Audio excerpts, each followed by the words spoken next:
Another minute.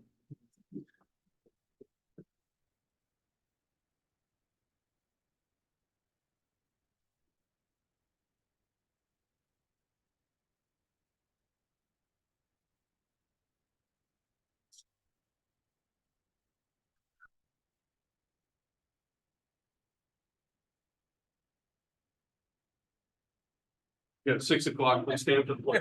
As long as it doesn't have a week. What is Allegiance to the flag of the United States of America and to the republic for which it stands, one nation, under God, indivisible, with liberty and justice for all. Thanks, everyone. We don't have minutes from the May 7th meeting, so we're gonna table that until our next meeting. We have a warrant for June tax bills going out. The amount of the tax bill for June is, no, this is for the whole thing, right? Yep. Yeah, is $6,290,431. And, we have motions. We just have to sign that, right? Yep.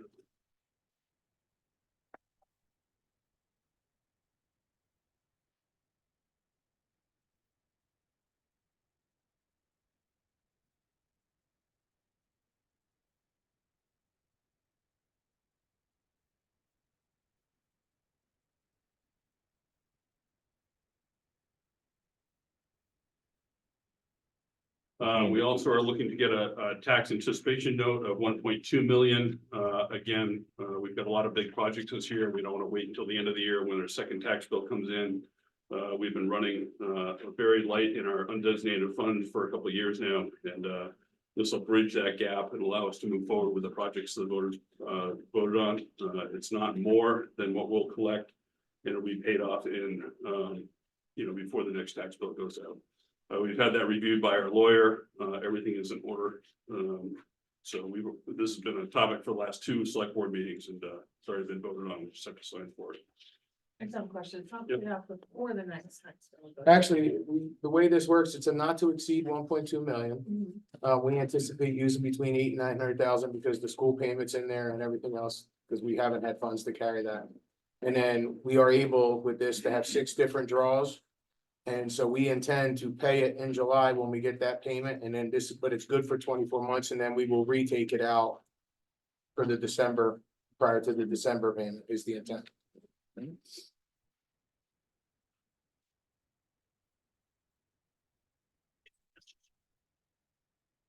It's not as much of one the next time, but we're still showing a little bit of a deficit.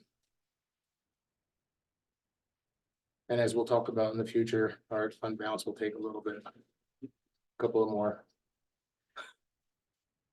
Couple more little boosts. Well, what we've done in the past is held the school payment because we had to have the money to pay for it. So this stop us having to do that. Not only is it illegal, but it's also frowned upon by the school district. So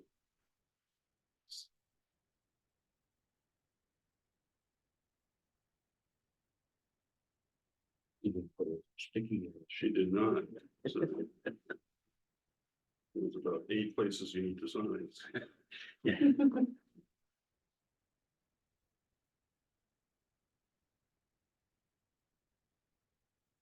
If you're talking, if you want, I can sign your talking. Okay. I mean, you don't have to, but everyone can just keep looking at us awkwardly.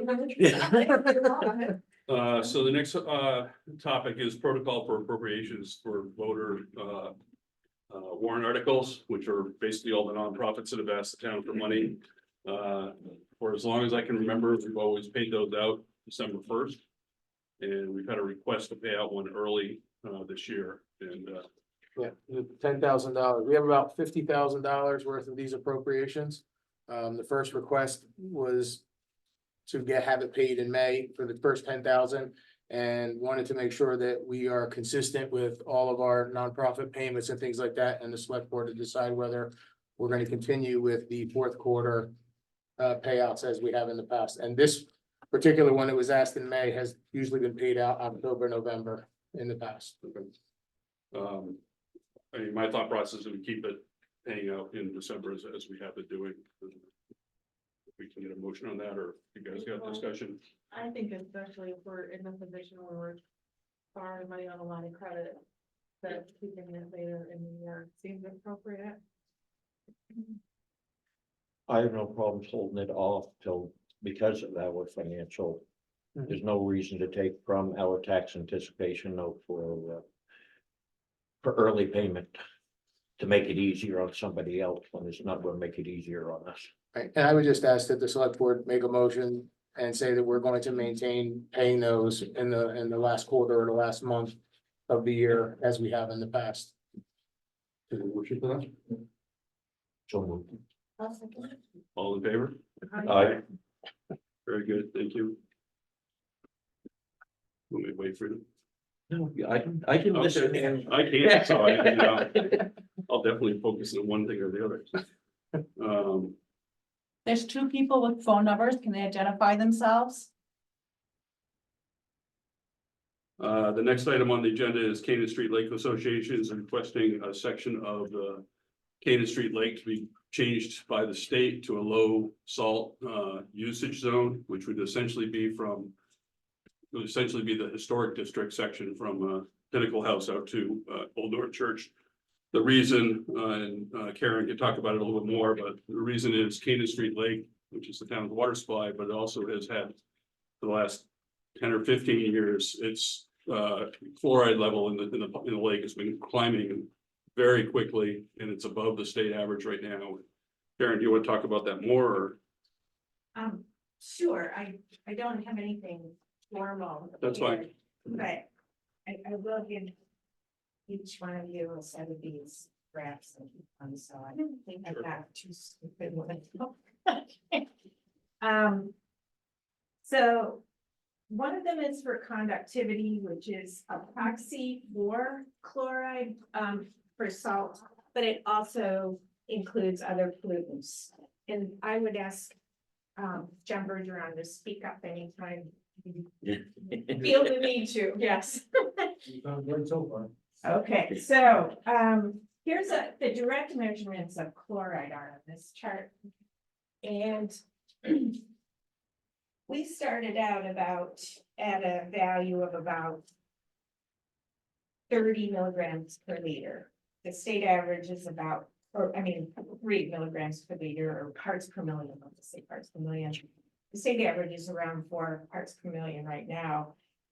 So you can see this year, 2023, we were over 4 times the state average. But we're nowhere near anything to worry about in terms of water quality or tasting salty or anything like that. That level is quite high. But we're approaching a level where we can, if it gets above 20 parts per million, and last year was over 18, if we get to 20 parts per million, I've listed these 3 effects on here, we will be starting to affect the ecosystem of the lake. And I wrote the 3 points down here. With greater than 20 milligrams per liter or 20 parts per million, the effects that can occur in aquatic life, including fish, are osmoregulation disruption. This is kind of like the fish equivalent of us not being able to drink water as seawater. They just can't maintain the proper salt balance in their bodies. So hindered growth and reproduction of both plants and animals, and reduced nutrient uptake by both plants and animals with that level of salinity. But if you see the 2 charts here, conductivity also includes other pollutants. And it really, if you look at this chart with all the colors on it, you'll notice that the inlet conductivity is always lower than the outlet conductivity, which to me, there's a lot of mixing in the lake, and you can't draw too many conclusions, but it is an indication that it's picking up salt in as it flows through. Yeah. So we'd love to do something about it, and everything I read about conductivity and water salinity. The first thing listed as cause is road salt. So, and we're particularly concerned about the area at the beach. So if we did that flat part of Canaan Street. And had that in low salt or no salt zone, we think that would be a step in the right direction. And the state process requires that. Requests come from the select board. Yeah, so the originals, because it's a state road, the select board has to put a request to DOT for it. If DOT says they can do it, then actually police, fire, ambulance, and school district have to sign off on it as well. That it's okay for them too. So it's still gonna be a process, but we'd like to get it in place, or, well, I'm assuming we want to get it in place. The board has not voted on this yet, so. Karen, what took place here that it dropped so much? Like what? We don't know. I mean, if you look, it's sort of, you can see why this is a proxy for that. So.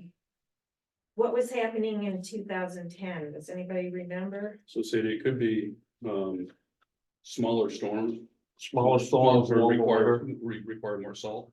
So it could be just higher, more salt was put on the road during that time, if that's. You get more rain in the summer, it can flush it out of the way.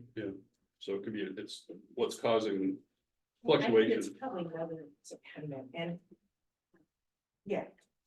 Yeah, it's very. Because you'll noisy. actually, It's very you'll actually noisy. get a higher salinity. You could go into that, one of the years like we had one of our droughts, because you don't get the rain to flush it.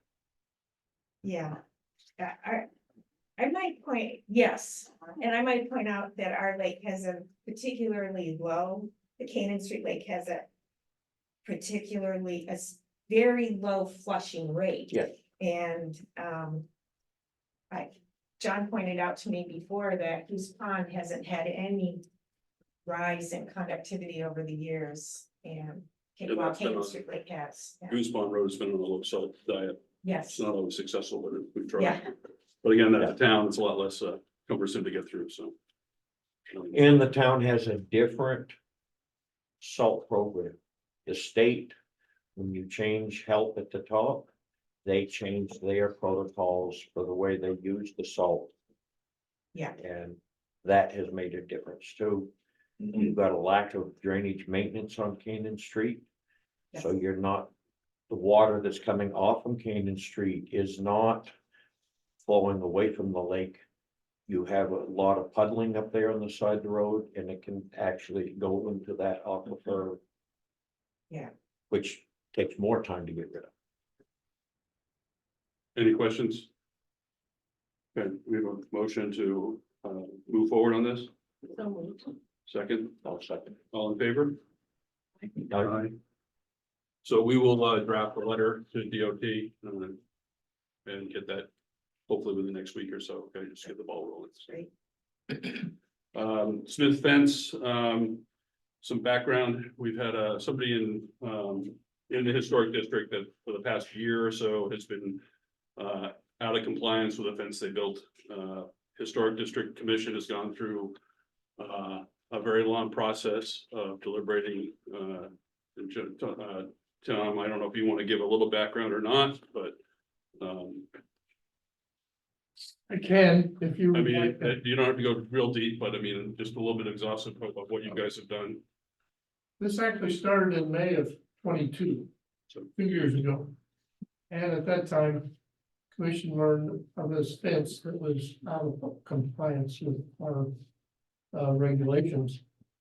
So starting in May, we contacted the property owners. And back and forth. We asked that they do something about it. Oh, well, we will. It didn't happen. In July, then, we sent a notice of violation to the property owners. Telling them that they were in violation. And it was a formal notice of violation. And then we did get from the landowners a request for an application. The fence had already been built without commission's review or approval.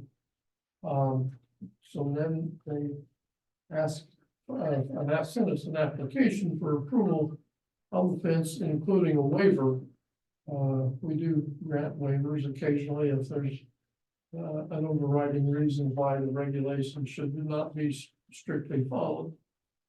So then, after getting the application, we held a public hearing. And the application was denied, the waiver was denied. And then they requested a rehearing, so we gave them a rehearing. And at that time, one of the members of one of the landowners claimed an ADA Exemption.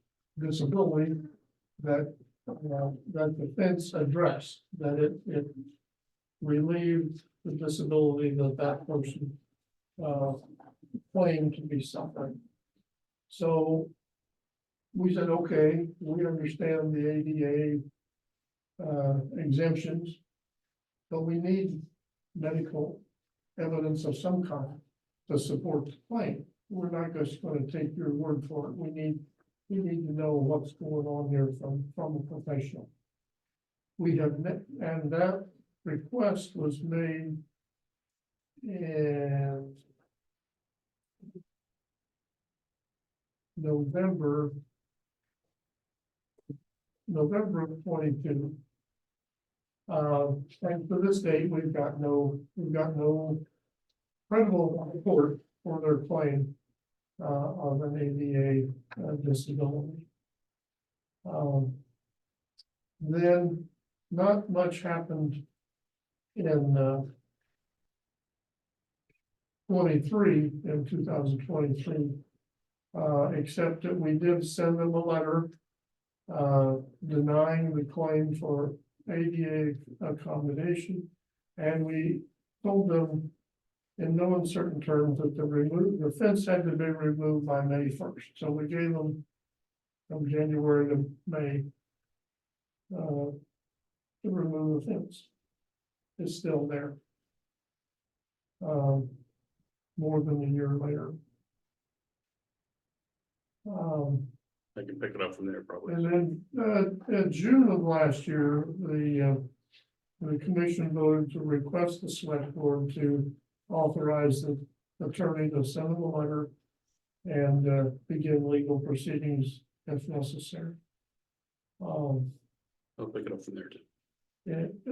Which complicates the matters, not for us, but complicates the matters for the landowners is that the adjacent landowners had a survey done on this fence is on the neighbor's property. There's also a shed that's been built on the neighbor's property. So it's really a tough situation.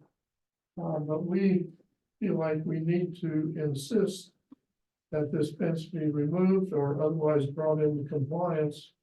Or otherwise we're just spinning our wheels as a commission. All right, Tom, thank you. So as Tom mentioned, the historic district turned it over to the select board in June. The select board voted to do our due diligence, even though the commission had gone through all that. We tried to negotiate with the parties to come to a resolution between our interim town manager and myself, and basically ran into the same walls that the commission had run into. So we just want to make it the board to agree on turning it over to the attorneys and moving forward with suing the parties involved. So we have a motion, or do you have any questions from the board? I move that we move forward with turning it over to legal. I'll second that. All in favor? Aye. Aye. So that process has started, okay? Good, thank you. Yep. As you said, it is complicated with the property lines and everything else. Some of it's within our control, some of it is not, so. All right. Tax sale excess of payment proceeds authorization. In 2021, the town performed several tax sales. It was a little more than either 12 or 13 of them. Yep. And one of the properties that was sold at auction then was then being sold by the current owner. And there was a discovery by the buyer's attorney that there was some glitches in the issues with the deeds that were created at the time. And we have since gone through our records and there were errors made by the town. But one of the bigger errors that we have is starting in 2019, any proceeds that were in excess of the taxable, the taxes owed to the town had to be returned. The town had given a redemption letter when they went to tax sale that was approximately a little over $9,000 that they could have redeemed it for. And if you subtract that from the amount that was collected, which was 95,000, it leaves a balance of 35,891.35. So we're asking for authorization to forward that check to the original landowners. And we are also in the process of reviewing the other tax sale items at that time to see if there's any others. One of the things to keep in mind is because this is not a budget item, this is actually a liability that was created the day we did the tax sale. And we're paying it now, and this all comes out of fund balance. So were these tax deed sales reviewed by our attorney? That is correct. The At the attorney, time they were? no, they were not reviewed by an attorney when we did the tax sale. Back We've in reviewed 21. them now. And there was several errors made in the process, and we do have to pay this regardless of what happens. So right now, it appears that the payment of this and the signing of a quick claim deed to kind of bypass the issue will resolve this issue without further liability to the town. Do we owe them interest? Well, we've been holding their money for a while. And that would be a question if the board would like to include interest. I mean, the amount of money that we owe, if you subtract the tax sale from that, is the 35,891. We do not have interest calculated on that at this time. And our attorney has reviewed that and agrees with Yes. that about? Yes. Yeah, the party, The party. I mean, agreed with because, it. yeah, basically, because we also, looking at what we could have collected, we also probably could have kept more even at the time, but when we sent the redemption letter, it was for less than I think that we could have kept.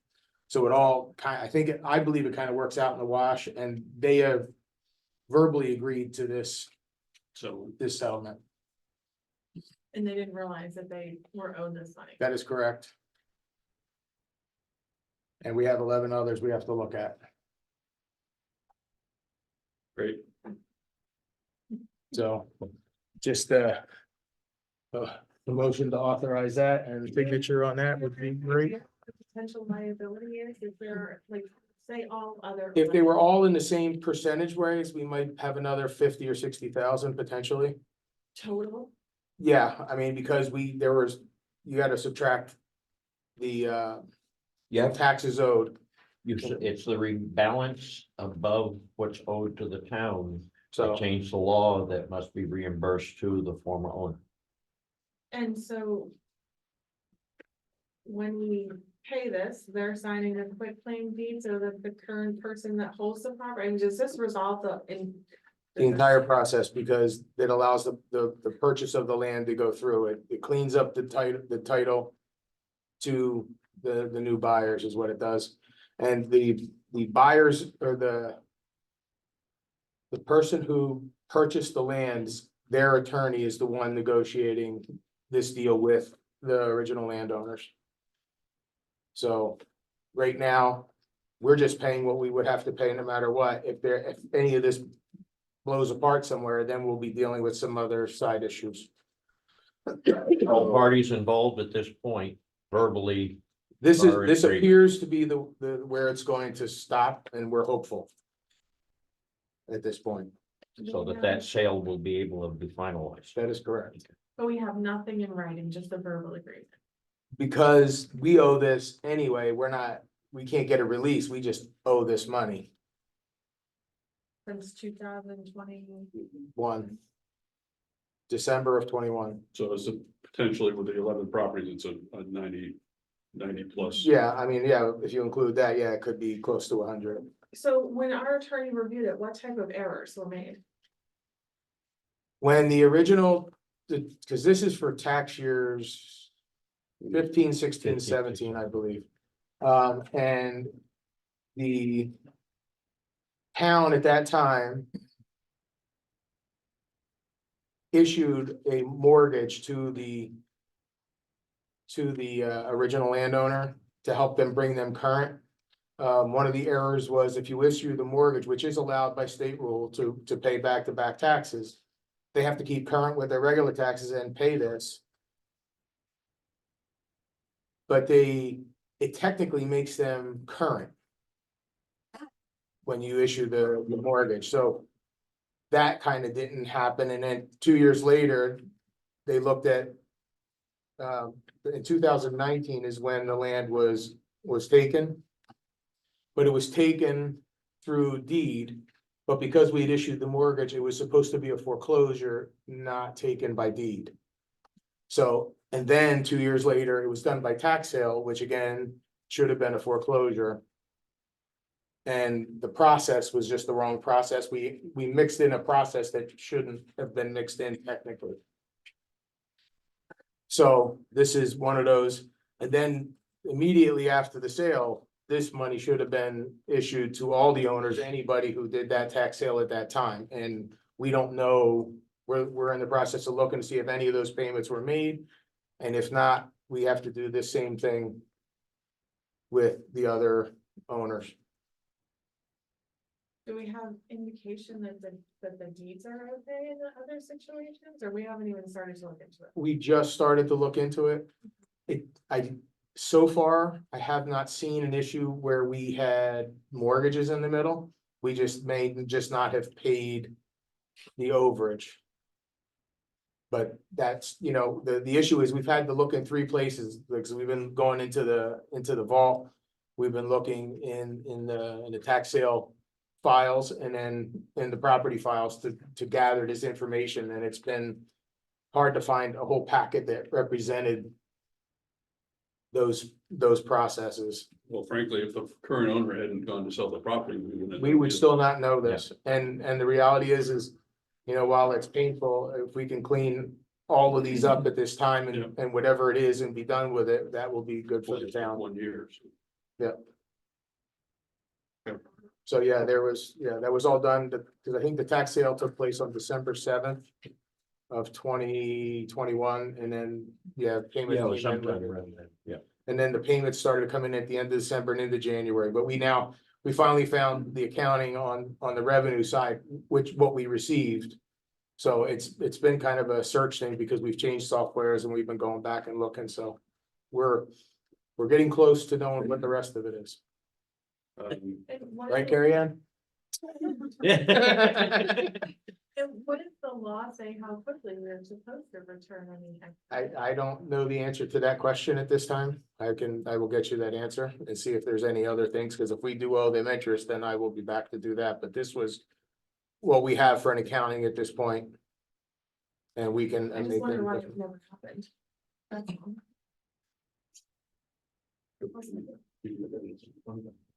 I mean, that was the year that our fund balance went negative.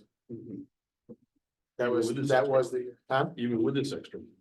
Well, it went negative. We got the notice like in June or July that it was negative, and this took place a few months later. Did it bring it back to zero? Well, if you go by, yes, it actually went Yeah. literally to zero. Because the fund balance for the following year was zero, but we hadn't paid this money out. Okay, we have a motion to approve the $35,891 payment. So moved, Second. I was like, because we owe it, we owe that irregardless. yeah. Aye. Thanks, Jeff. Mhm.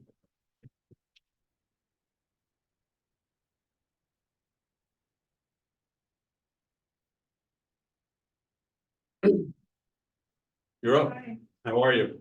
thanks, how are you? Good, Jordan. I don't know if you have this printed out.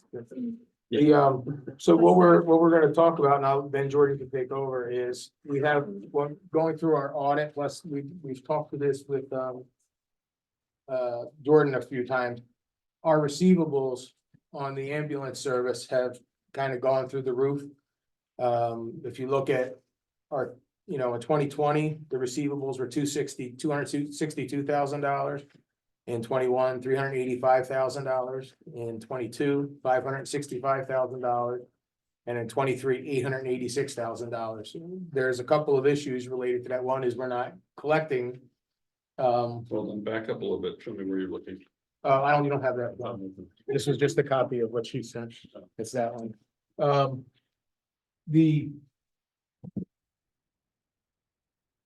The issue relates to things that we're billing both in town and out of town. And some of its payments are slow, some of it's we're not collecting. Some of these go back to 2019 according to the auditor. And his recommendation that he has made verbally to the town evidently since 2019 is that we need to write some of these off. Yep.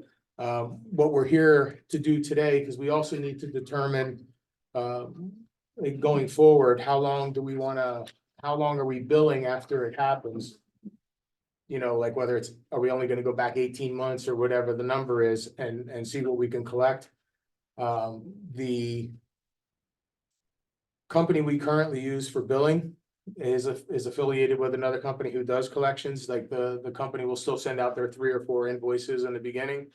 And with no cost to the town, they would start collection proceedings after that, so that we would then also help our cash flow, help, you know, collect some of this money. The auditor will be in here, hopefully either the end of June or beginning of July to do the report. And part of what he's gonna talk about is when we get to November, or December, is once we come up with this plan as to what we're gonna do for collections, what we're gonna do for aging, then he will recommend what we need to write off in November so that we actually can get to a true receivable at December 30, so that our fund balance and our receivables are in the right place. Right, So for 4 years, they've been saying we need to do this? That's what the auditor said. He talked to them. He said, we need to write some of these things off. We've been told, you know, and I know a couple of different people were told, but yes, we've been told that we need to write them off, but you know, while it doesn't affect cash, it doesn't affect anything else, it does affect how our books look. yeah.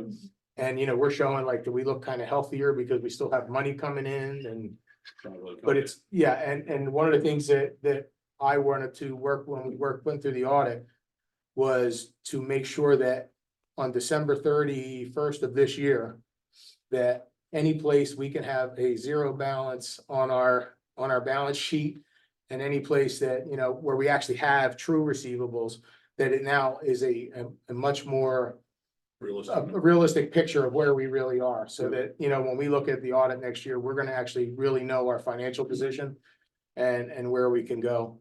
So, you know, what we're here to ask for today is, you know, the company is. So I thought we'd already started turning stuff over to collections, no? No, because we haven't signed the document. I need authorization Okay. to sign.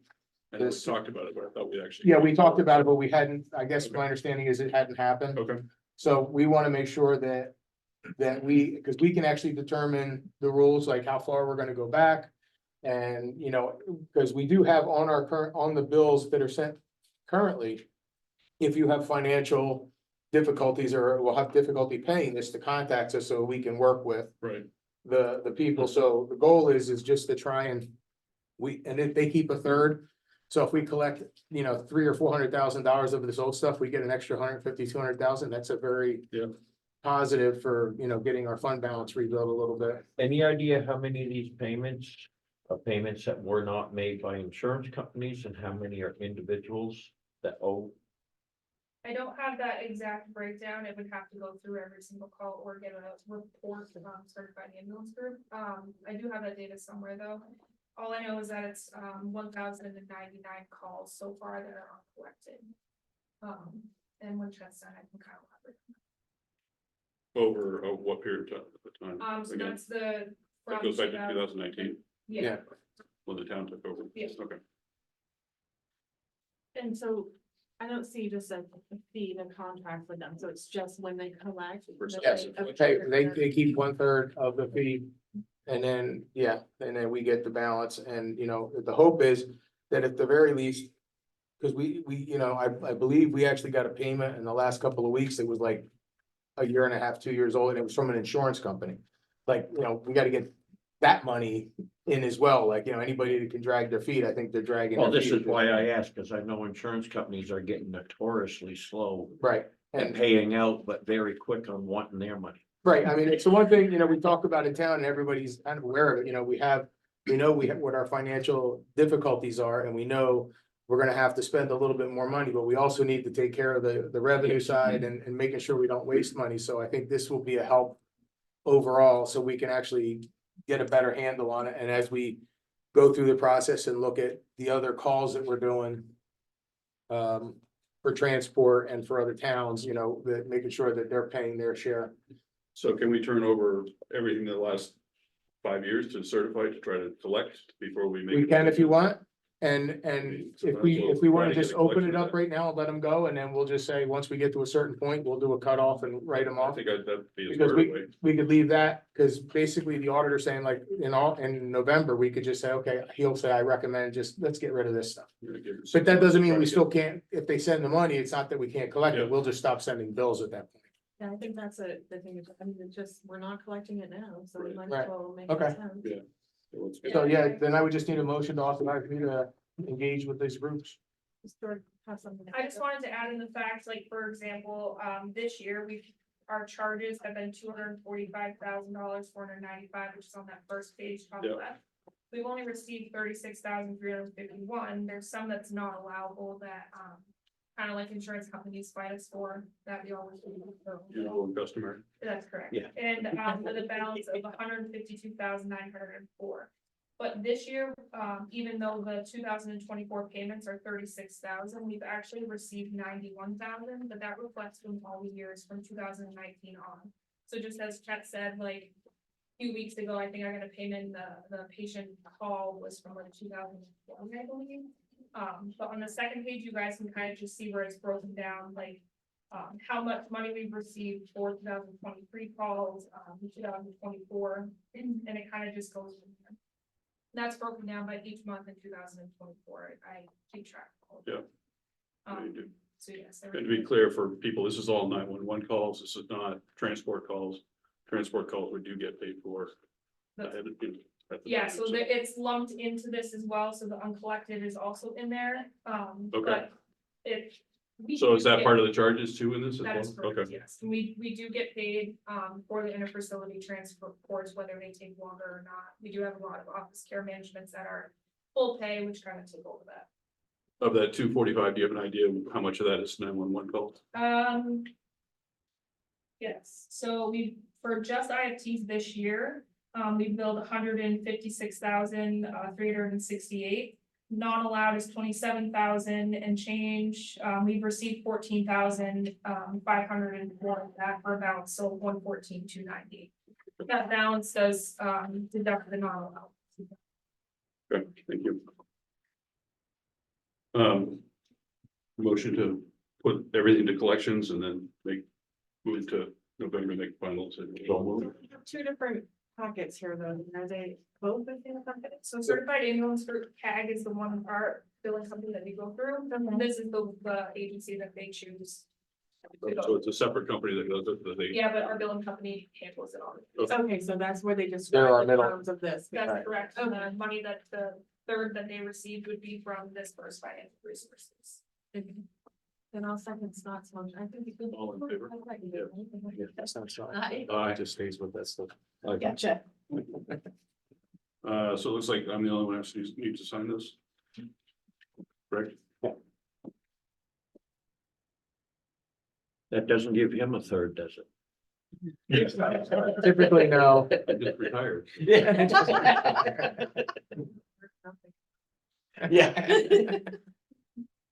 We already have that, so. Yeah.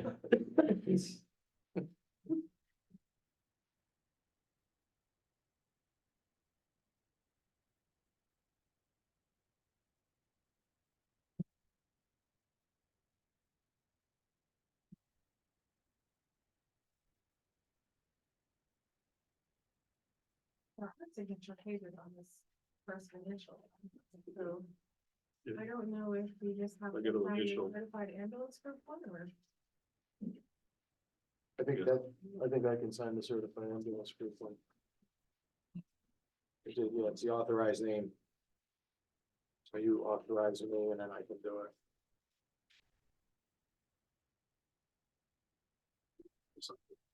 Yeah. The need for blood. That's really what's gonna happen.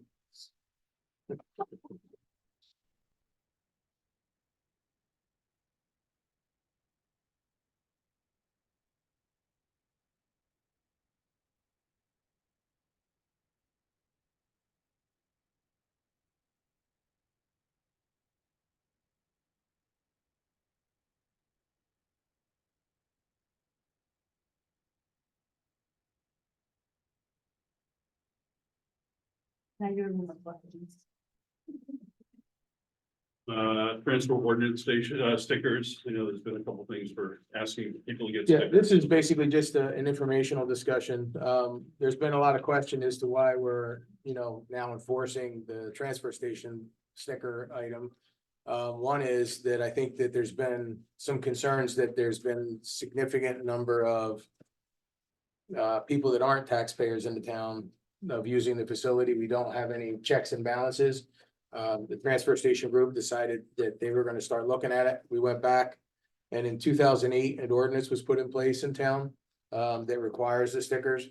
And some of the things that all vehicles entering the station are required to display a valid permit. The station permits can be attained at the town office. The select board may establish a sticker fee for each sticker, because these were originally presented as they were annual stickers. You had to go get one each year, to make sure that you were a current resident. And they're only to be issued to residents, taxpayers of the town of Canaan upon presentation of current valid indication of Canaan tax bill, special solid waste to recyclable materials permits, which will allow residents to use it. No permit shall be issued to commercial haulers. The station permit shall be displayed on the lower right-hand corner of the windshield or lower right-hand side of the front of the vehicle as to be visible at all times, and renters shall show proof of residency from their landlord to obtain a permit. And commercial waste is not allowed to come to the transfer station. However, if there was I don't know if I haven't found any fees. Commercial recycling may be accepted for a fee as designated by the select board, but that hasn't been done. So I wanted to draw people's attention to the fact that we are just trying to make sure that only people that are tax paying and paying for the transfer station are using it. The transfer station is a very significant expense to the taxpayers in the town without any revenue source other than Orange has paid us their portion. The budget for that transfer station is about $300,000 a year, but that doesn't include any of the capital equipment and things that we have to maintain, which is probably another $50,000 to $100,000 a year that would be on top of that. So there hasn't been any revenue associated with it. Most towns do charge, whether it's for the sticker or a per bag fee, these are things that we want to look at. But I also, because this was 2008, we probably will be looking over the next couple of months to update the ordinance to make sure that we meet with all the current standards for recycling and trash hauling, and looking at the overall expense and where we're going to go in the future, because we are at a place where a lot of our equipment is in need of replacement, and we have to decide which way we're going to go with the facility, I think. So to get a sticker, you just need to go in and see Ann. You need to have a registration of the vehicle it's gonna go on as well, just so you know. Just don't go and show up and ask for a sticker. She won't give it to you, so. I think that's it, right? Yeah, and Rebel also issues the sticker, so between the I two. think they want a license plate. Yes, Okay, thank you. because that goes on the spreadsheet that JR reviews as they come in the transfer station. We'll see whether it's. Would you get that a on? month later and the Hampshire plate would be a start. I'm sorry. We have to get that every year. Yeah. So every year when you register your vehicle, you get a sticker. Yeah, that's something like everything used to that's do it out all right the now. time. Yeah, This would sure. start like January 1. We're gonna have to look at what we're gonna do for stickers and buy more. We just had to buy 500 more. I guess they bought 8,000 of them in 2013 and we haven't bought them since. Yeah. And when we started looking at them, people came in and had to get a bunch, so we ran through the balance of them. So we're just gonna have to. Especially where we're dealing with two towns now with Right. that much more to keep an eye on. Okay, thank you. Bob? So I haven't renewed mine in 5 years. And it's always been okay. That's actually changing to follow that ordinance, or is that Yeah, ordinance gonna? Yeah, be so you adopted this need to have a year? sticker, JR is supposed to be checking license plates to make sure it's a valid sticker right now. You know, obviously, when there's 15 people in line, I don't know how effective he is at doing that, but I know people talking about he is checking, so. Yeah, right now, what they did, I guess, several years ago, they stopped doing the annuals because it used to have the year on it. And now they put a sticker over them. So there's nothing that's gonna change until we look at the ordinance and say, okay, starting January 1, here's how we're gonna do it, or whatever the date is. I So don't have to you don't have to get do it anything until right that- now, Okay, right now. until we make this adjustment, whatever we do. Okay, RFQ for engineering services, Yeah, we have, FEMA requires that we do an RFQ for our engineering services, for two things. Yeah. One was the, FEMA response to the bridge replacement at the transfer station. And the other is for general engineering services when we have washouts and things like that in town. The only company that responded is HEB, who was already working on most of the FEMA stuff. Yeah. And we just need to make the selection that they're gonna handle our general engineering services for emergencies in town, and then they will also be the engineer for the transfer station bridge. motion, So moved. second, I'll second. all in favor? Aye. Aye. Do I need to sign that? No. Okay. Because this is just, that they actually have to prepare a contract, we just pick the qualifications. So last meeting, Brian was in, with an issue about, a dog or two dogs that they had picked up, and he expressed the concern that we did not have a contract currently with Upper Valley Humane Society like we used to, the previous board, Sadie was on it or not, but, it came up a couple years ago, we had voted to stop, we had a fixed rate contract that we paid a fixed rate each year, and they would take any dogs we bought to them or cats. And we weren't utilizing that full amount. I think that's why the board decided not to continue it. We come close. The real risk here, as Ryan brought forth, though, if we have an abuse situation where we go into a farm, police have to go into a farm and we have 30 animals. We have to pay for those animals to be cared for until it goes through court. And that the impact of the risk to the town actually could be pretty high, so. When Ryan was here last week, or last meeting. He had a contract that was just for a per diem or per dog cost. And I asked him to go back and see if we could get a contract for a fixed rate cost, and that came through. We have that in front of us. It's an annual fee of $2,000. And then they would cover basically anything we bring to them. That's correct. Yep. So. We have a motion to go back into that agreement, What was the amount per animal? $250 per dog, I believe. Right, so, and it covers canines, felines, and domestic small animals. Yeah. Yeah. I mean, to do it. So this will be strictly a blanket. Yeah, like I said, for dogs, cats and small. Yes, animals. but I'm saying Right. they're not going to be hitting us with veterinary bills or. No. That's the point of this, if we go the other. Yeah, way, I know yeah, it's the that's- point of it. It's a matter if they're. Yeah, so I'll make a motion. that we- I'll second that. All in favor? No.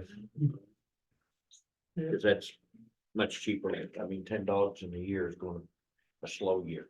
You want to sign for that? Well, not only that, but even just one dog, what do you do if you have nowhere You to have- bring it? If you have to pay them a daily rate. Until it gets into court or whatever, it's very expensive. Carrie Ann, I know you probably hoped everybody fell asleep before you got up, but you're here.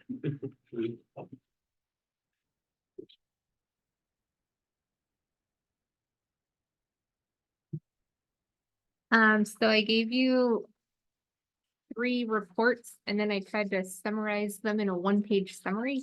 So I'll start with the revenue report. Yep. On the estimated revenue column, that is imported into the general ledger directly from what we reported to the DRA on the MS 737. And that's so we can see throughout the year what our revenue collections are, keeping pace with what we're planning to collect. So I gave you the breakdown of all the different account lines and how far collected we are with the revenues for each one. One of the major outliers is when I was looking at the quarter over quarter changes from the last 4 years. Quarter one, we had $61,000 more revenue from 2023. When I looked in to find where that's from, it's because we charged the town of Orange more for the use of the transfer station and they paid it. So that's up 15,000. And we're up $40,000 more on interest on investments. So that was the majority of the increase from last year. That's in, trust fund? The adjustment, the 40,000, or is that in? our That's in the general fund. general fund? Yep. So that's the result of it all being in one account? It's the result of putting it in an interest-bearing account. Novel idea.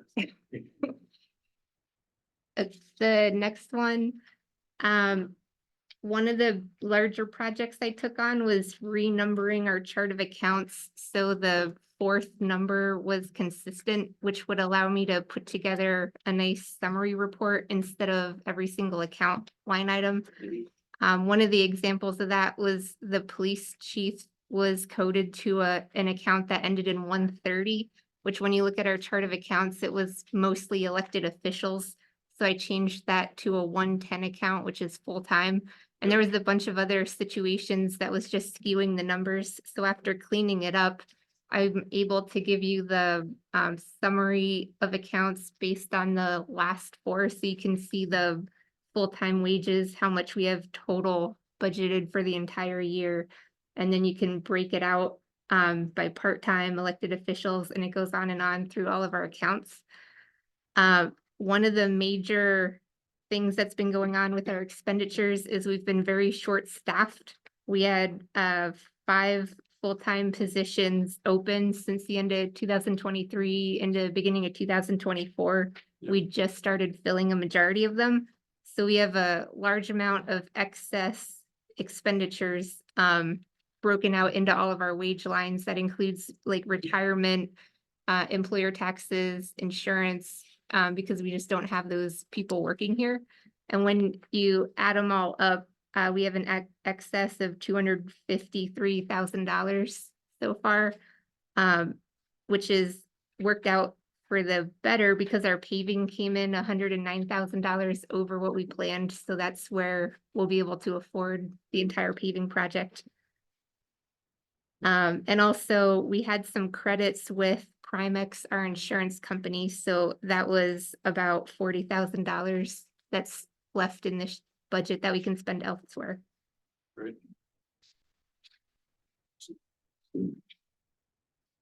And then from there, I gave you the whole breakdown of what I typically send out, the spreadsheet of every single line item.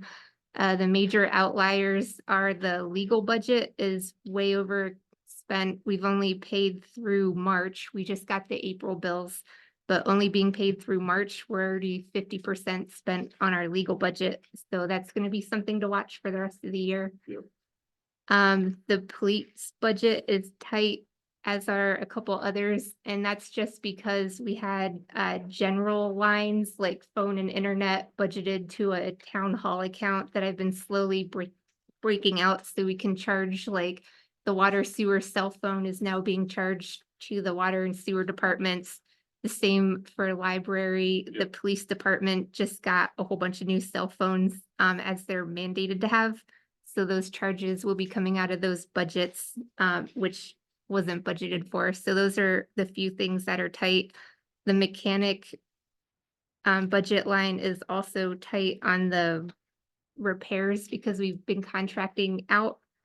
So when you look through and get to the mechanic line, the repair lines are a little bit overspent. We also had a couple of major major breaks. And we have one that we haven't been billed for as Yeah, Dale Dale. Struck's been in there, that it'll probably be a fairly substantial bill when that project gets done, so I think we're gonna be a little high on that number. Yeah. Okay.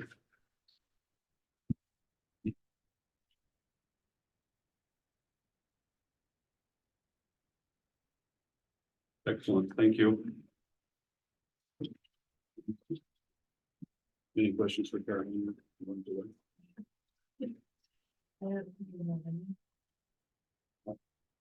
I'm good at the moment. I know how to find her if I have a question. Yeah, I think everybody knows how to find her.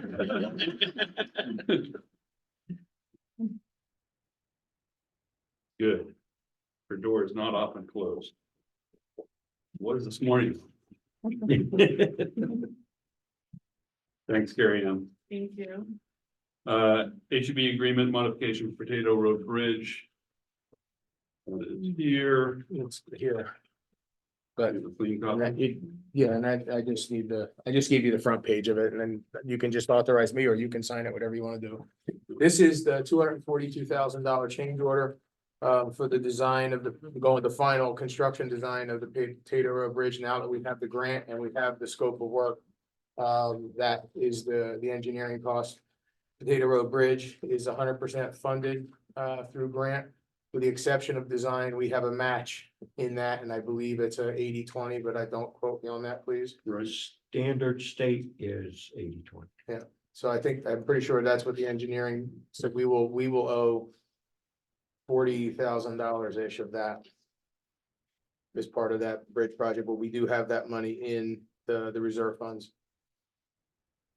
that we can reimburse ourselves when the time comes on. I think we'll have to put it before the voters, but we can do it for next year. And Where are you coming up with the 40,000? Well, it's the 242 times 20%. Oh, okay. It's like 40, maybe it's 48. I'm reading this that we're gonna give them 242, right? Yeah, So But- but 80 but- is coming from the state. Okay, 80% comes from the state. got it. All right. Thank you. One of those, you have to show the numbers before they'll give you anything. Motion for this? To accept, So move, they're the only, all in favor? Aye. they're the company that submitted for. Yep.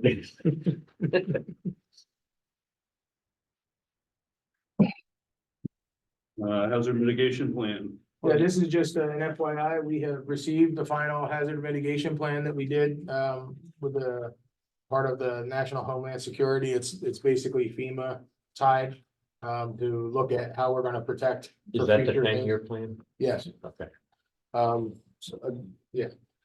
So it's just, we have received it and it's done, and I know we had grants and things like that for it, but I just wanted you to know that it arrived. So where does that, that's the copy? Yeah, Does it that's sit in that's your what they office? sent us. Is it It's in gonna my office. It's in there, and I can put it out with Rebel, and it's viewable. sit- Yeah, should probably have a copy with George too. so. Yeah.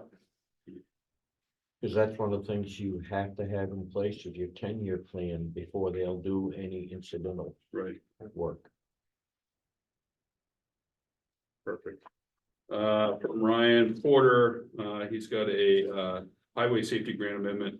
He applied for a grant to get a LiDAR detector, which is a laser speed detector.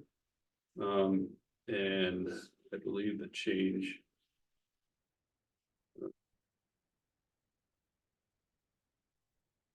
Sorry, Ryan couldn't be here. He's got a water leak in his house, so. Yeah. So we were awarded $3,517 towards the purchase. We had a match of $1,172, so he's just asking for approval of that. Cause that was all in the budget still, right? He didn't, he's got incidental, this specifically was not in his budget, but he's Okay. got money in his budget, yes. Well, I don't know, does he? Yeah. You just said he was getting close, so. Yeah. Motion to approve, all in favor? Aye. Aye. I don't know what you figure out this is. Yeah. I know this is about over a year. Yeah, no, Ryan's been really good about finding money for much what he wants. And Chet, you're up. Yeah, I just wanted to bring a couple things to the boards and the public's attention. One is our new hires. We've hired a mechanic. Reed Burgess joined us about a week ago. Patrick Root, who joins us the first week of June, he's in the highway. Chris Grant is also another highway CDL driver. He started a couple of weeks ago. Brian Tuttle is our new building inspector at this point. And Thomas Marlar, we hired for grounds, and we have an offer out there for the water and sewer, and I believe we are likely going to get that accepted, but I'm not going to announce until he officially does. Good.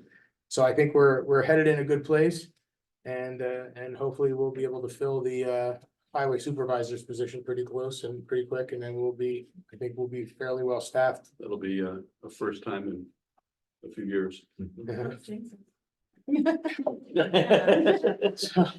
Item number two, as we've been, I know that everybody's been talking about we got new fiber internet brought to both the public safety building and the town hall. It took some time to get them connected, but we are now connected. But because we're going to a voice over IP phone system, which will save us a bunch of money by being able to cancel a lot of phone numbers. We do have to upgrade the cat wiring between the two patch panels. And some of the work that's associated with that. We have a proposal from Key Communications for $2,900. And I would like authorization to assign that agreement and get that work done so that we can move forward with our phone system upgrades. And You're still within budget. Yes. why would we not use Alan?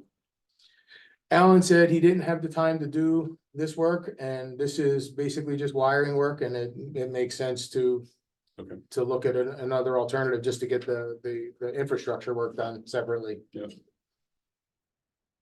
Motion, So move. all in favor? Aye. I can't remember if I said it the last meeting, I don't think so, but the backhoe was delivered about a little over a week ago. But yeah, we do have the new backhoe and So also the backhoe and the greater end. and backhoe grader are here. Here, yeah. They're on site and done now. We're Trucks will just- probably be first of the year. Well, according, the trucks are supposed, the builds are actually next March. And that takes, So they That- couldn't get a that- build at like Viking this until week. next March. So, which is unfortunate, because that means we're gonna drive the truck that's having its issues to try to get through next winter. Yeah. so you can expect to see them.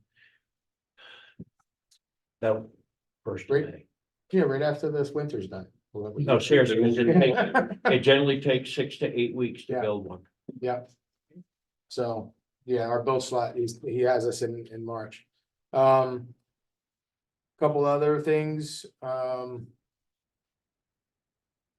met with the town manager in Enfield. And we were having a conversation about the relationship between the two towns, and one of the things that we talked about was the sharing of some of the recreation expense related to baseball, basketball, I believe it's soccer and field hockey. And he had brought a proposal to the town when they were going through budget season, and they decided. Nobody talked about, didn't put money in specifically for that, but we do have enough money in for what he requested which is $6,500. Yep. We have, from what I understand, we've been relying solely on. Volunteers and things of that nature. I think it was like 3-4 years ago, and Carrie Ann can correct me unless she left. No, she's- That we had money in the rec department for a part-time person, and we no longer Before have COVID, that. We did, yeah. So my recommendation would be to authorize the $6,500 going to the Mascoma Youth Sports League. Sports League, so that we would then be. Because I believe and that's 35% of the expense, which is the percentage of our participants Based on in the that participant program. from what Ed told us last year. Yeah. I think the problem was that Ed didn't come and talk to the budget committee about the same program. Right. When we asked him to, or the budget committee asked. him. There was, And I thought when we went through the budget and we were talking about, we added the money to the rec department, it was more to supplement what we were paying. Rachel, what's her name? Rochelle. Rachel. But she's having some things going on in her personal life and has decided to step back. Okay. So we don't actually have No plans for it. no plan at this point, but we do have enough money if somebody was interested. We have like $5,500 still left to work Okay. on somebody to help with some of the other things that aren't involved with the Mascoma Lake, so I think we could figure out a way to try and get both, but we do need some assistance in these areas. Can we just make sure that it's the same plan that he had proposed? to Yeah, he us? actually gave me the documents he brought then and his PowerPoint. Can you make copies of it and just put it in boxes? Yeah. All right. I think I have it here somewhere. Maybe not you guys. One of want them. I would make a motion now. That we move forward with that. I mean, I think we're the only town that. I will second that because it was the breakup between Canaan and the rest of them was more of a political problem than actual. And it wasn't, the proposal, the Enfield was not looking to make any money from it. No. They were having one of their employees coordinate the Mascoma Youth Sports League because they hadn't had enough volunteer step up to coach the sports. And the amount would be adjusted each year based on the number of kids that enrolled from our team. And this amount, he said, it doesn't include what they estimated for this year. This is using last year's numbers. So we can get going on the first year and then be involved in the plan going forward. All in favor? I, If I can find it in that file. I have a request for a waiver from the alcohol restriction for a wedding being held at the meeting house, and I can't find that sheet right. It is a wedding, it's gonna be an outdoor wedding, and I don't know if you need the name, but I don't. When is it? I can't remember what the name is, because I can't find my paper. Load it up here. Oh, maybe it's this one. Ah, there it is. Megan Hurley on.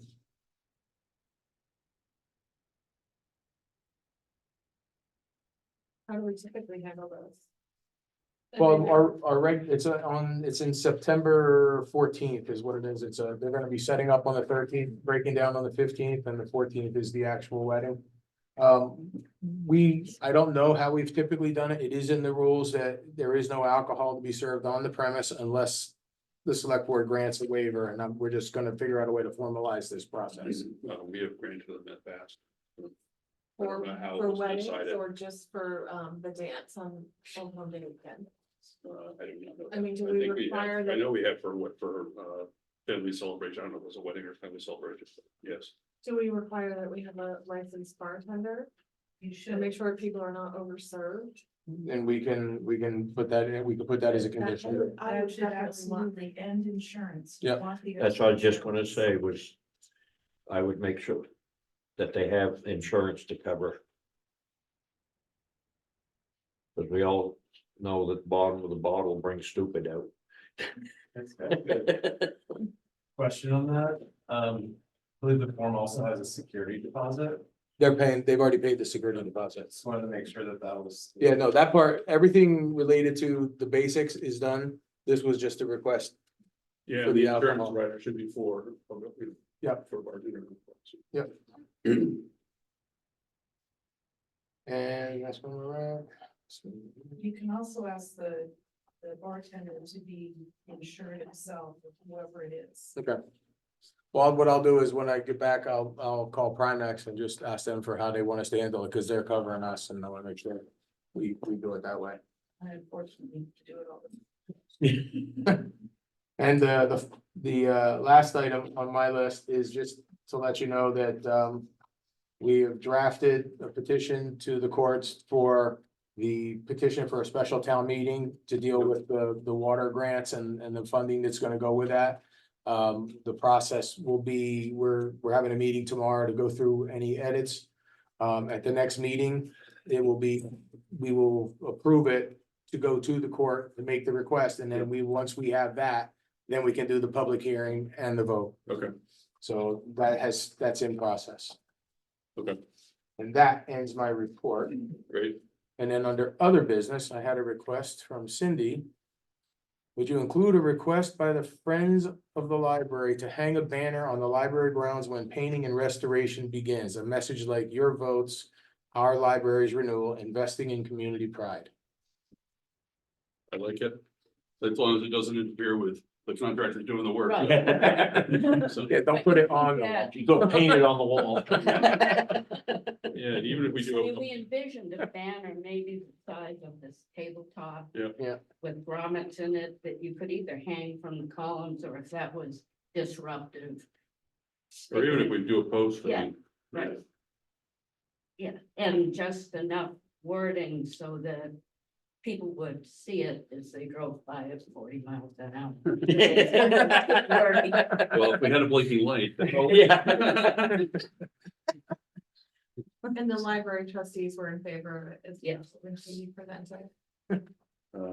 There's no gun, What?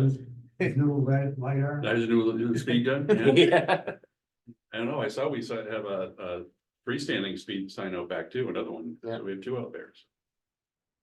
I didn't know that, Two that don't work or? I don't know. And that's been the other, some of those older ones that people got grants for now, you can't get parts for, so So we'll have to ask that That's the one we've question. been playing around with for a year now, but Yeah, there's two out there. I didn't, yeah, I'll have to Yeah. ask Ryan. So do we have to have a motion for that? For the banner? Well, it's just, I don't know if you need a motion, but it's permission. I'm in favor of it. I'm in favor of it. I'm okay. Okay. And then, to piggyback on that, when is the renovation or the project beginning? Because we thought it was a little further out and maybe it's going to happen sooner? It sounded like end of June, beginning of July now. We were originally thinking August, but it's moved up about a month. The way it sounds, so I think it's, especially as we continue to have good weather and outside work is happening, will be faster. Same with the paving's supposed to start in the next 2 weeks. On South Road, Really? yeah, Have which you- is, yeah, I live on South Road. That would be really nice. well, there's a, Have you had- I was It's told that just we're not supposed to that big. stripe it out, leave one spot, have a no paving, right? We're supposed to pave on each end of that. Have lot. you, touch base with them all with regards to the aprons? Yes, or- and they're gonna take care of that. Okay, so so when they we'll come. we'll have to have the highway take care of the, I know he said he went out and did one layer, but I don't know if it's enough yet, but he did put some more in. it's gotta be extended on the. Oh, yeah, because we got, Yeah. yeah, we got it, yeah. So, and we'll work with him, well, because I want them to do the, to make sure they key it in. Waiver. on Yes. the meeting house alcohol. Yes, that we made a decision that we would allow, I guess we need to vote on it, so call it consensus. Yeah. Yeah. Well, actually, I would want you to vote on the alcohol one. Yeah, as soon as they, they. On, the condition, of vote insurance on, we're gonna approve the alcohol on the Yeah. condition that the bartender has a licensed bartender and that they have insurance. And then we have a copy of the license and the insurance. on- Correct, yeah, we have, Okay. they have to I provide don't that. know if they have to be a licensed bartender, but they have to have insurance, so. Yeah. I don't think this is. So that'll be, like I said, I'm gonna do that with Primex and let them tell me. Carol? Yes, for a bartender, do they have to be licensed? How does that work? Yes, they have to be licensed. You actually have to get Our chair was saying. So like. This year does not. Okay. Let's strike that from the record. All right. On the record, underlined. Maybe one person can get away with saying. Wow. Yeah. All right, So I will make it. is there any other business before we, Oh, wait, we didn't have that motion. oh, So I'll make that motion that if those conditions are met, that we would allow them. That you Yeah. talk with Primex, get a copy of their insurance and a copy of the license. Right. Okay. That was my motion. Okay.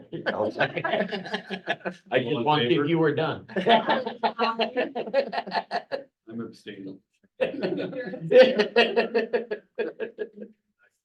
Jason has a statement, Jason, Lambert? Yep.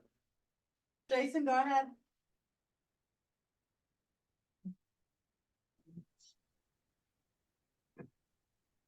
I'd like to just say that I don't believe that the dump stickers should be required to be placed permanently on a vehicle, like displayed on the dashboard. Because people like me do not put stickers on their vehicles. Well, that's one of the things that we'll talk about, because when we look at this process, I've seen the things where you do the vinyl ones and they can just sit inside and they're easily to peel off.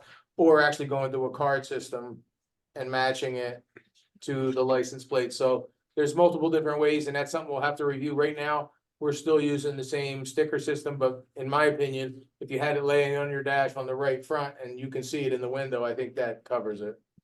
Alright, I agree with that, cause there's some people that do not believe putting stickers on their vehicles. Yeah, and I'm right there with you.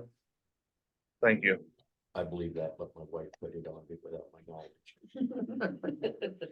If you have, Bob Souza, Pheasant Lane, haven't done that yet. If you have it on a cardboard, you could just give it to some other, one of your Well- buddies and let them use it too, so. And that's the concern, and there's a balance to be struck there, and the issue is, you know. Looking at it, you know, and this becomes an issue at the transfer station is, when we decide which way we're gonna go, is somebody gonna look at the license plate and the number on the card? Right, and I was just coming, so we're gonna continue with what we're doing, and I don't know if JR has the time to keep up with it right now. but- Right now, through the end of December, we're not changing anything, we're making a plan for the future. We do live in a state that puts inspection stickers on the windshield, so to say we don't put stickers on our cars is kind of Right, big state. okay. Yeah, Tom. I gave you a letter asking you to appoint, Yes. and approve. Additional members on the Historic District Commission. And we need a couple of members and then move a couple of people as alternates as well. So appoint George Rowley and Bill Van Zant, and then move John and Jerry to alternates. Yeah. Do we have to vote on that? Yes, I'm sorry. I asked if we have to vote on that, Yeah. so I'll move to approve. I'll second. All in favor? Aye. Aye. Thanks for moving up through the ranks, guys. George already left, but John's here, so. Thank you. I should recuse myself being the representative. You're voting number both ways, so. John? The Meeting House Preservation Committee is planning to send a letter of intent to LCHIP tomorrow. Okay, And it's just a first step. It just says we intend to send a formal grant request in June. It doesn't commit the town, it's just an advisory. and is that for the tower repair?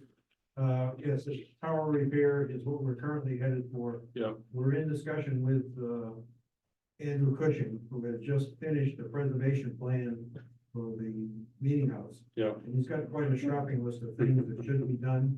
And the question is, should we readjust our priorities? And we'll discuss that with him tomorrow. And Okay. by 5 o'clock tomorrow, we'll send something in. It'll either be the tower or it'll be a collection of other problems. There's some drainage problems that need to be addressed and some other woodwork that's decaying around the property. Okay. On the outside or? Generally the outside, the flooring on the first floor is the main hall, is body, looks like a dry lot company. Oh, John, I know that, or I've heard that the committee is looking at installing Wi-Fi so that you can have fire alarms and potentially some sort of sound system. If you receive funding from LCHIP, does that prohibit that? No, LCHIP generally doesn't want to get involved in anything that's high tech. They want to stay in the preservation of the wood and the plaster from the. But they would previous put restrictions on the building for a period of the year, so would that impact what, No, they would not prohibit putting in Wi-Fi. okay. I know That when, that would be an essential part of a fire alarm system. And they advocate putting in fire alarm system. okay, I just know I was on the committee when they put in the light, updated some of those lights and they put them in without permission. Yeah, well, the big problem with LCHIP is you gotta go to them and talk to them and say, this is what I wanna do. And you negotiate with LCHIP and make sure that the approach you're taking is consistent with what they think is the right approach. They don't generally say you can't do something, they'll tell you you can't do it with LCHIP funds. But they, Okay. as long as it's something that's necessary for today's century, they'll go along with it. Okay, thank you. Well, any other business? Yep, Bob. Bob Souza, Pheasant Lane. Steve, you and I talked a while back that you encouraged me to get involved in some town things, and so here I am. Yeah. The Old Home Days had their meeting last night, Okay, and I have two points to bring to the select board just for consideration and possible decision, but the easy one, which I think is the easy one, is we were under the impression that they redid the surfacing of the baseball field and they're also doing the outfield and there will be no vehicles on the field this year. Is that? I don't know if that's accurate or not, because there's a couple things, the floats preparation, the car night. I don't know. I'll have to find out about that. Which I have heard nothing. I have not heard, but like I said, I'd go back to Rachel or Rochelle, because she was the one who orchestrated all that here, so. You I'll will, have Chet, I'll have Chet reach out to her, he's been in contact with her, so it sounds like she's got some other stuff going on, but. So we'll try to get an answer for you if there's any restrictions Yeah, and that with she the knows ban- about. with the salient cozy corner, so parking is an issue, so that's just another thing to try to figure out is where's everybody gonna go? Yeah. If we can't go there. So again, you have options there, you could reach out to the owners of Cozy Corner and Red Wagon and see if they're willing to have people use it as parking, or if they're gonna block it off, or whatever they're gonna do, so. So they tried, haven't got any response, so Really, no response, we can't take it upon ourselves, that doesn't end well. yeah, The second one, which would probably require a lot more thought and consideration, is the Blood Seafood normally puts the tent over the basketball court. Yep. And for the past 20-something years, they were driving stakes into the asphalt, and then when they were done, they'd pull the stake and they'd put a filler in there. Yep. And last year, they said that they were no longer able to do that, so Bloods had to bring the big cement blocks and an extra truck and extra guys. That actually increased the cost by $745. So they're asking that you might reconsider the stakes. I understand driving stakes into asphalt doesn't sound like something that could be good for it, but it didn't sound like over the past 20 years, it was particularly bad for it as well. yeah, well, that would have been the first year after the paving, so I think that was a consideration, but I'd actually be in favor of spending the extra $700 to drive it through the asphalt's pretty expensive to replace, so. Then, of course, there was other discussions about with the cement blocks and liability and kids playing on them or something, but I didn't give that a whole lot of credence. Yeah. It was definitely adding a whole different process to the plan. But I would just soon see the blocks because it does. Driving pins through asphalt. It never comes back to where it was, even putting a plug in, depending on who's doing the plug. Is how it comes out. And it sounds like this is something that Bloods does regularly, so I'm Yeah. presuming, I don't have firsthand experience with it, but I'm presuming they know what they're doing and they're doing it correctly. yeah, I mean, I think that's the money that we pay from the town to Old Home Days, goes for the tent.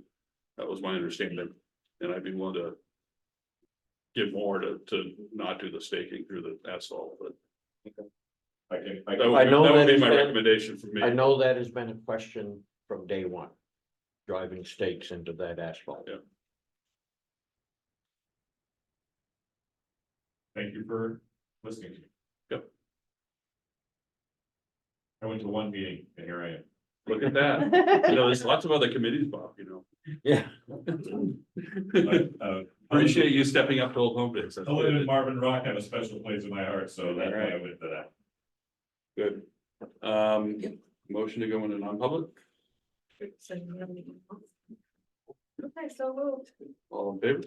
All right, Aye. thanks, everyone. Appreciate everybody.